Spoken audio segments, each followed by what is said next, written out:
The following audio presentation contains graphic depictions of racism and sexuality, and may not be appropriate for all listeners. Last week on Dick and Balls, we saved Arbor Day and saw 7 titties in the process.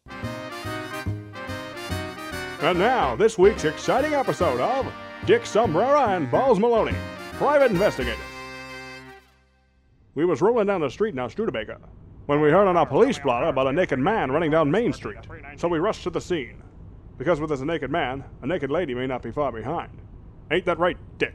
Yeah, see? And we would have been first on the scene if we hadn't spotted a lady breastfeeding in the park. Yeah, titties! So after a quick Dutch rudder, we cleaned up and were on our way. Moments later, my acute senses noticed something off kilter.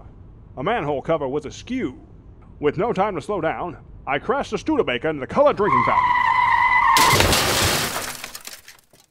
I was certain a criminal caper had conspired, so I forced Dick in the manhole to investigate. Whoa!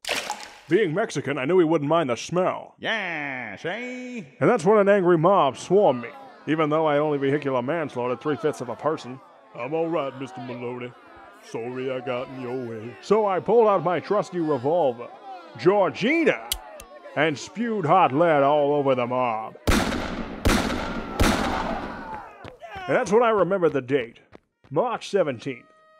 This wasn't an angry mob of coloreds at all, just a bunch of potato munchers in their bog-trotting parade.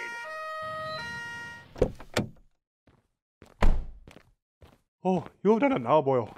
You killed a white person. You're going to jail. Hold on a minute here. The Irish may be white, but they are not people. And apparently the truth hurts, because one of them shamrock beaners lobbed a bottle of whiskey at the back of my head. I awoke several hours later, face down on a cold jail cell floor, with Dick nowhere to be seen. And I was pissed, because it had been at least 48 hours since I last saw Titty. And then I noticed something.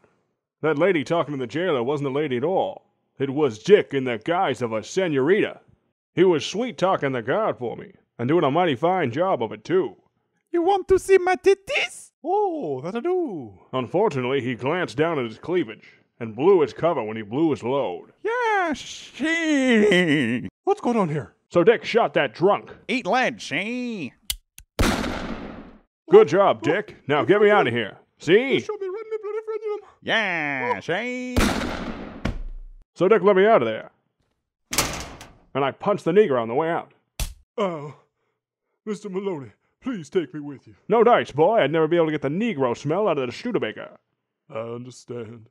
So we got the fuck out of there. Dick later recounted to me how he got out of the sewer. He spoke with passion and told his story with a hypnotic, almost musical quality. But I didn't understand a word of it through his chalupa talk. And as it turned out, I was framed. You see, this potato cop was the husband of one Angus McGillicuddy, and he hadn't taken kindly to be fondling his wife's presumes.